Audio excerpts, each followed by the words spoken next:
Hello दोस्तों, इस video में हम पढ़ेंगे क्लास 11th के मैथ्स का प्रश्नावली 2.3।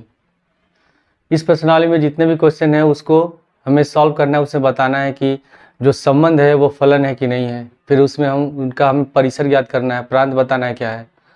तो सबसे पहला क्वेश्चन इसमें लिखा है कि निम्नलिखित संबंधों में से कौन से फलन है, कारण का उल्लेख कीजिए। यदि संबंध एक फलन है तो उसका परिसर ज्ञात कीजिए।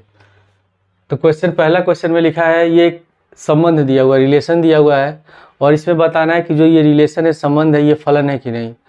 तो फलन, कोई भी संबंध फलन कब होता है, जैसे कि मान लेते हैं ये x है, ये y है। x में मान लेते हैं एलिमेंट हैं 1 2 3 और y में है a b c। ठीक है, अगर इसमें 1 का संबंध है a से, 2 का संबंध है b से, 3 का संबंध है c से, तो इसमें एक जो है वो a का कहलाएगा पूर्व प्रतिबिंब, या 1 का प्रतिबिंब है a, 2 का प्रतिबिंब है b, 3 का प्रतिबिंब है c।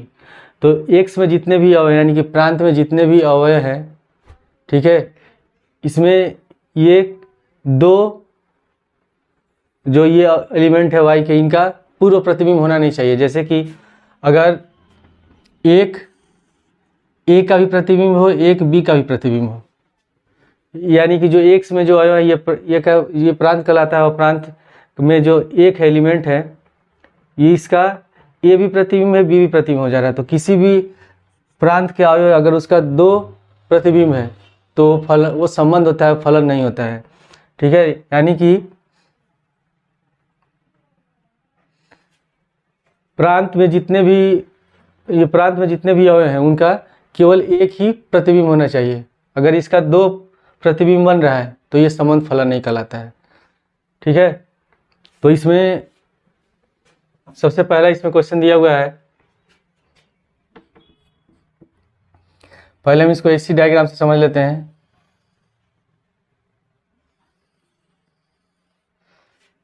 सबसे पहले इसमें 2 है, फिर 5 8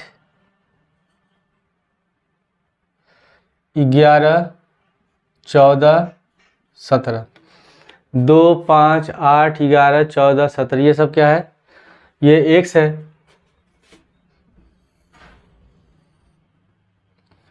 और दूसरे में जो ये 1 है, इसमें केवल 1 है, यहाँ भी 1 है, 1 1 1 1 समय दिया हुआ है। तो हम इसमें देख रहे हैं कि 2 का संबंध 1 से है, फिर 5 का संबंध भी 1 से है, 8 का संबंध भी 1 से है, 11 का भी संबंध 1 से है, 14 का भी संबंध 1 से है, 17 का भी संबंध 1 से है। ठीक है, जितने भी ये प्रांत में जितने भी एलिमेंट हैं सबका संबंध, ये जो कोडोमेन है इसके एलिमेंट 1 से इसका संबंध है। तो इसमें हम देख रहे हैं कि जितने भी इसके अवयव हैं सबका एक ही प्रतिबिंब है। 2 का एक प्रतिबिंब है, 5 का एक प्रतिबिंब है, लेकिन कोई भी ऐसा मतलब जो ये प्रांत है, प्रांत का अवयव का एक आउटपुट होना चाहिए। 2 आउटपुट हो जाएगा तो फलन नहीं होगा। तो इसमें 2 का एक ही पूर्व प्रतिबिंब है, 5 का एक ही है। तो ये जितने भी इसमें प्रांत में अवयव हैं इनका एक ही प्रतिबिंब है। तो इस तरह का संबंध क्या होता है, फलन कहलाता है। तो ये क्या है, ये फलन है। ठीक है, फिर इसमें हम क्या बताना है, उसका परिसर बताना है। तो परिसर क्या होता है, सप्रांत में जो अवयव प्रांत के अवयव का पूर्व प्रतिबिंब हो, यानी कि इसमें जो अवयव हैं ये यूज किए गए हो, काम में हो। जैसे कि यहाँ 2 लिख दें और यहाँ 3 लिख देते हैं, और इसमें जितने भी प्रांत के अवयव है, ठीक है, इनका संबंध 1 से, लेकिन 2 और 3 का संबंध नहीं है, किसी तरह का संबंध नहीं है। तो ये जो होगा, ये पूरा जो 2 1 3 अवयव ये सप्रांत का अवयव कहलाएगा। लेकिन परिसर क्या होगा, जिसका संबंध होगा, 1 का संबंध है तो ये परिसर है। तो इसमें परिसर इसका क्या हो जाएगा, इसका परिसर होगा 1। दूसरा क्वेश्चन लिखा है, ये संबंध है 2 1 4 2 6 3 8 4 10 5 12 6 14 17। तो इसको भी हम समझ लें कि ये संबंध है ये फलन है कि नहीं है। तो पहले हम प्रांत केवल लिख लेंगे 2, 4, 6, 8, 10, 12, 14। 2, 4, 6, 8, 10, 12, 14। और इसके बाद सप्रांत केवल लिख लेंगे, जो y का अवयव है, यानी कि 1 से लेकर कितना है 7 तक है। 1, 2, 3, 4, 5, 6, 7। ठीक है, इसमें 2 का संबंध 1 से है, फिर 4 का संबंध 2 से है, 6 का संबंध 3 से है, 8 का संबंध 4 से है, 10 का संबंध 5 से है, 12 का संबंध 6 से है, और 14 का संबंध किससे है 7 से है। तो इसमें प्रांत में जितने भी अवयव हैं इनका प्रतिबिंब किसमें है, सप्रांत में है, और सबका एक एक प्रतिबिंब है। 2 का भी एक प्रतिबिंब है, 4 का भी एक प्रतिबिंब है, 6 का भी एक प्रतिबिंब है, यानी कि जितने भी अवयव हैं सब इसमें प्रांत के जितने भी एलिमेंट हैं उनका पूर्व प्रतिबिंब है। और कितना पूर्व प्रतिबिंब है, एक ही पूर्व प्रतिबिंब है। तो इसका मतलब ये जो संबंध है ये क्या है, ये फलन है। तीसरा क्वेश्चन दिया है, इसमें दिया है 1, 3, 1, 5, 2, 5। तो इसमें है 1, 1, 2, 1 और 2 हो जाएगा। और इस वाले में क्या होगा 3, 5, 5। तो 3 है, 5 है, ठीक है। फिर 1 का संबंध 3 से है, फिर 1 का संबंध 5 से है, और 2 का संबंध 5 से है, ठीक है ऐसे। तो इसमें जो 1 का संबंध 3 से भी, 1 का संबंध 5 से भी है, लेकिन 2 का संबंध इसमें 5 से है। तो इसमें 3 और 5 जो हैं ये 1 का पूर्व प्रतिबिंब है, यानी कि इसमें जो एक एलिमेंट है, ये एलिमेंट है, इसका 2 आउटपुट है। लेकिन कितना आउटपुट होना चाहिए, 1 आउटपुट होना चाहिए, एक ही प्रतिबिंब होना चाहिए। लेकिन इसमें 1 का 2 प्रतिबिंब हो जा रहा है, 3 और 5 हो जा रहा है। तो जब इस तरह का संबंध रहेगा तो ये संबंध फलन नहीं होता है। तो हम यहाँ लिखेंगे कि कारण में क्या लिखेंगे कि 3 तथा 5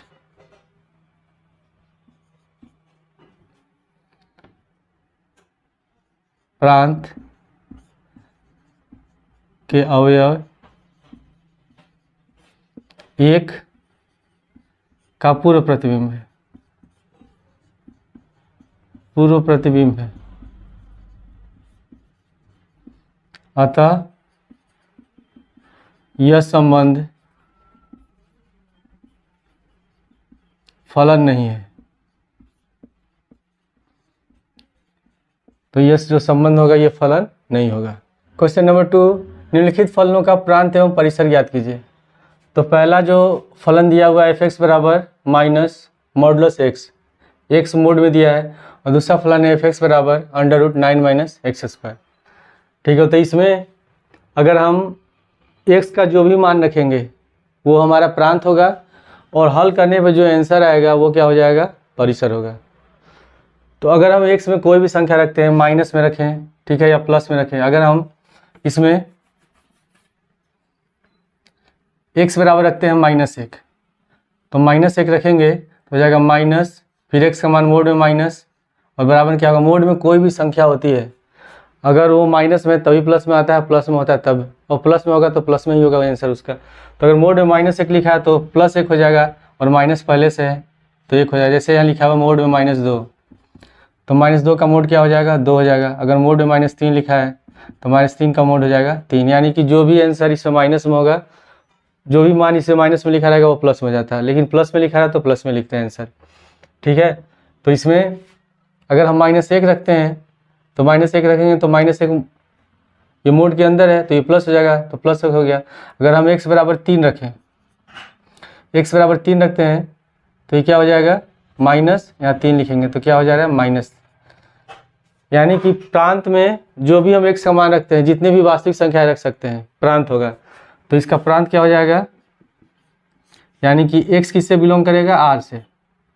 प्रांत हो गया r, जितने भी वास्तविक संख्या है वो प्रांत होगा। लेकिन परिसर क्या होगा,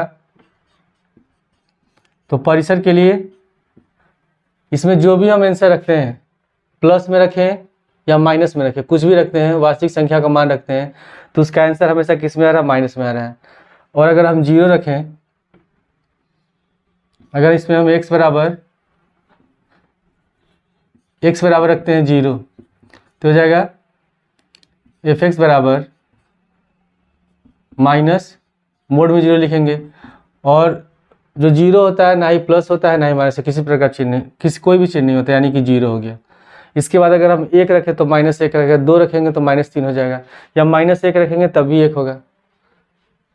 अगर हम यहाँ जैसे -1 रखा हुआ तो -1 का मोड 1 हो जाएगा, तो -1 होगा। अगर हम 1 रखें, अगर मोड में हम 1 रखते हैं और यहाँ माइनस है, तभी कितना होगा? -1 ही होगा, यानी कि जो भी आंसर आएगा सारा माइनस में होगा। तो यानी कि जो परिसर क्या हो जाएगा? तब परिसर हमारा -∞ से लेकर के 0 तक होगा। ये है ओपन इंटरवल, ये है क्लोज इंटरवल, यानी कि -∞ और के बाद -∞ को छोड़ करके इसके बाद जो आंसर होगा और 0 तक होगा। ठीक है, तो इसका परिसर हो गया। दूसरा क्वेश्चन है fx बराबर √9 - x²। तो रूट में लिखा हुआ, यानी कि जो ये 9 - x² होगा ये 0 से बड़ा होगा। ठीक है, 0 के बराबर हो सकता है या 0 से बड़ा होगा, माइनस में तो होगा नहीं इसका आंसर, क्योंकि अंडर कोई भी संख्या माइनस में लिखेंगे तो ये क्या हो जाएगा? काल्पनिक हो जाएगा, इमेजिनरी हो जाएगा। ठीक है, तो हम इसे क्या लिख सकते हैं तब? 9 - x² इज ग्रेटर देन और इक्वल टू 0।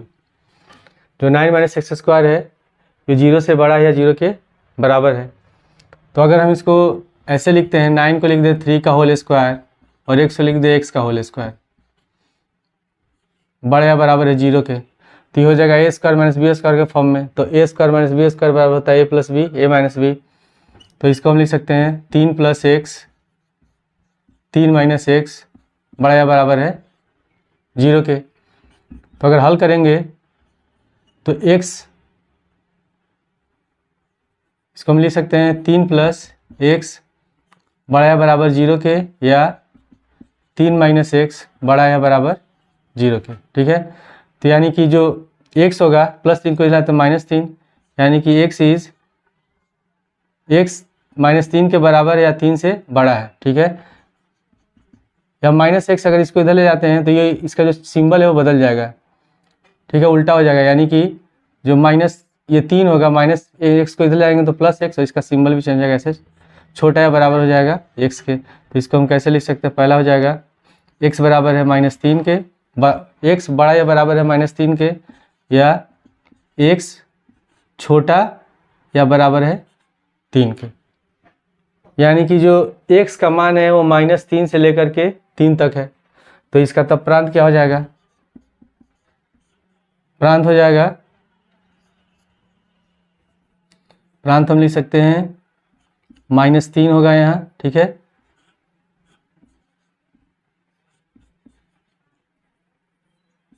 जो x होगा -3 के बराबर है, -3 से बड़ा है, 3 के बराबर या 3 से छोटा, ये प्रांत हो गया। अब परिसर हमको निकालना है, परिसर क्या होगा? ठीक है, तो इसके लिए हम क्या करते हैं? एक संख्या रेखा खींच लेते हैं। यहाँ हो गया 0। ठीक है, इसके बाद x समान 2 निकला है, 3 और -3, तो यहाँ 3 लिख लेते हैं, यहाँ -3 लिख देते हैं। ठीक है, यहाँ प्लस का इन्फिनिटी हो जाएगा, इधर हो गया माइनस का इन्फिनिटी। तो सबसे पहले हम इसमें चेक करें कि कौन सा इसका परिसर होगा। तो उसके लिए हम इसमें क्या करेंगे? सब इसमें मान रख के चेक कर लेते हैं। अगर हम x का मान 0 रखते हैं, ठीक है, x का मान अगर हम 0 रखें तो ये कितना हो जाएगा? √9, और 9 का कितना हो जाएगा? 3। अगर हम x का मान 3 से ज़्यादा रखते हैं, 4 रखें, अगर x का मान 4 रखेंगे तो 4 का स्क्वायर 16 हो जाएगा, 16 में से 9 घटाएंगे तो माइनस में होगा। ठीक है, अगर हम x का मान -1 रखते हैं, अगर -1 रखेंगे तो माइनस का 1 का होल स्क्वायर +1 हो गया, तो कितना हो जाएगा? 1, 9 में से 1 घटाएंगे 8, तो 8 का वर्गमूल हो जाएगा 2√2। ठीक है, तो इसका जो मान होगा, x बराबर 0 रखेंगे और x बराबर क्या रख सकते हैं? और x बराबर 3, इसके बीच में। ठीक है, तो कौन सा आंसर होगा? 0 और 3 के बीच में, ये हमारा आंसर होगा। तो ये इसमें जब 0 रखते हैं और 3 रखते हैं तो इसका आंसर किस में आता है? प्लस में हो गया। तब ये प्लस में होगा तो ये होगा माइनस में, फिर ये होगा माइनस और ये होगा प्लस प्लस माइनस प्लस ऐसे होता है, ठीक है। तो इसमें प्लस किसके बीच में आ रहा है, जो इसमें मान है 9 माइनस एक्स स्क्वायर जो फलन है इसका मान 0 से बड़ा आना चाहिए, 0 के बराबर होना चाहिए, यानी कि प्लस में होना चाहिए। तो प्लस में किस अंतराल में आ रहा है, 0 से 3 तक आ रहा है, तो इसका परिसर हो जाएगा, परिसर होगा 0, ठीक है। परिसर क्या हो जाएगा, जो x है 0 के बराबर या 0 से बड़ा है, 3 के बराबर या 3 से छोटा है। तीसरा क्वेश्चन, एक फलन f(x) बराबर 2x माइनस 5 द्वारा परिभाषित है, निम्नलिखित के मान ज्ञात कीजिए। पहला दिया f0, दूसरा f7, तीसरा है f-3। तो पहले हम निकालेंगे फलन क्या है हमारा, पहले क्वेश्चन में फलन लिख लेंगे f(x) बराबर 2x माइनस 5 और इसमें लिखा हुआ f0 लिखा है, इसका मतलब जो x है, x की जगह हमको क्या लिखना है 0। तो जहाँ जहाँ x होगा वहाँ हम x का मान 0 रखेंगे। तो बराबर हम क्या लिख सकते हैं, 2 गुणे x बराबर कितना है 0, तो यहाँ 0 लिख देंगे -5। 2 में 0 से गुणा करेंगे 0 हो गया, 0 माइनस 5 और घटाने पे कितना आंसर आ जाएगा -5 हो गया आंसर। उसके बाद दूसरा है f7 है। तो इसमें भी फलन में जहाँ x है वहाँ हम 7 लिखे हैं। तो पहले 2x, तो यानी लिख सकते हैं 2 गुणे x का मान लिखेंगे 7 माइनस 5, 7 दूनी 14 माइनस 5 और 14 में से 5 घटाएंगे 9 हो गया। तीसरा क्वेश्चन लिखा है f-3, तो हम निकालेंगे f-3, ठीक है। और फलन हमारा क्या है, फलन है f(x) बराबर 2x माइनस 5, ये फलन दिया हुआ है। और x बराबर कितना है -3 है, तो यहाँ लिखेंगे 2 गुणे x का मान रख देंगे -3 और -5। तो 2 में -3 से गुणा करेंगे -6 -5, -6 -5 हो जाएगा -11। क्वेश्चन नंबर 4, फलन T से T सेल्सियस तापमान का फ़ारेनहाइट तापमान में प्रतिचित्रण करता है, जो TC बराबर 9C/5 + 32 द्वारा परिभाषित है, निम्नलिखित का मान ज्ञात कीजिए। तो इसमें जो फलन दिया हुआ है वो T है और उसमें सेल्सियस पैमाने का ये प्रतिचित्रण करता है, उसको रिप्रेजेंट करता है। तो हमको इसमें इसका मान निकालना है। तो सबसे पहले पहला क्वेश्चन लिखा हुआ T0, तो हम क्या लिख लेंगे, इसको जो फलन दिया उसको लिख लेते हैं TC बराबर 9C/5 + 32। तो यहाँ T0 लिखा हुआ है, मतलब C बराबर हम क्या रखेंगे 0 रखेंगे, जहाँ जहाँ C लिखा हुआ उसका मान 0 लिखेंगे। तो हो जाएगा T0, C की जगह 0 लिख देंगे बराबर C का मान 0 लिखेंगे तो 9 गुणे 0/5 + 32, ठीक है। तो 9 में 0 से गुणा करेंगे 0 होगा और 5 है ऊपर 0 है, 0/5 ऐसे लिखेंगे + 32। तो 5 से 0 भाग देंगे 0, यानी कि आंसर हमारा कितना आ गया, दूसरा लिखेंगे हम लोग T28 बराबर। उसी तरह यहाँ C बराबर कितना होगा 28 होगा, तो 9C लिखा हुआ, तो 9 गुणे C का मान लिख देंगे 28/5 + 32। 28 में 9 से गुणा करेंगे 9 × 72, 80 बचा 7, 9 × 18, 7 25, 252/5 + 32। अब इसका हम लोग एलसीएम ले लेंगे, ठीक है। तो एलसीएम कितना हो जाएगा, इसका एलसीएम हो जाएगा 5, यहाँ हो जाएगा 252 प्लस 32 से 5 से गुणा कर देंगे तो ये होगा 160। दोनों को जोड़ेंगे तो 2 6 5 11 के 2 1 3 4 412/5 हो गया आंसर, ठीक है। उसके बाद तीसरा है T-10, तो इसमें जहाँ C है वहाँ -10 रखेंगे, तो बराबर में क्या लिखेंगे 9 गुणे -10/5 + 32। C बराबर लिखेंगे -10, इसको गुणा कर देंगे तो हो जाएगा -90/5 + 32। 5 से 90 कटेगा 18 बार में, तो -18 + 32 घटाएं कितना बचेगा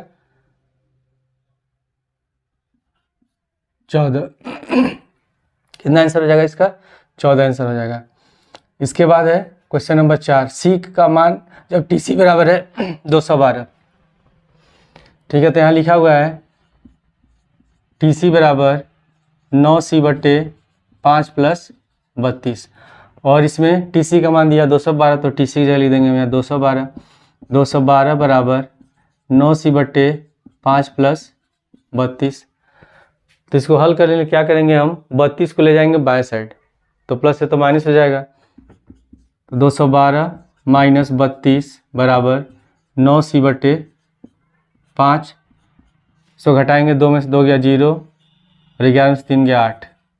कितना हो जाएगा 180 बराबर 9c/5। सी का मान निकालना है, तो सी का मान निकालने के लिए 5 को इधर लाएंगे तो गुणा हो जाएगा, 9 से भाग हो जाएगा, तो हो जाएगा 180 गुणे 5/9 बराबर सी। 9 से 180 कट जाएगा 20 बार में, तो 20 बचे 100, तो सी बराबर कितना आ जाएगा 100।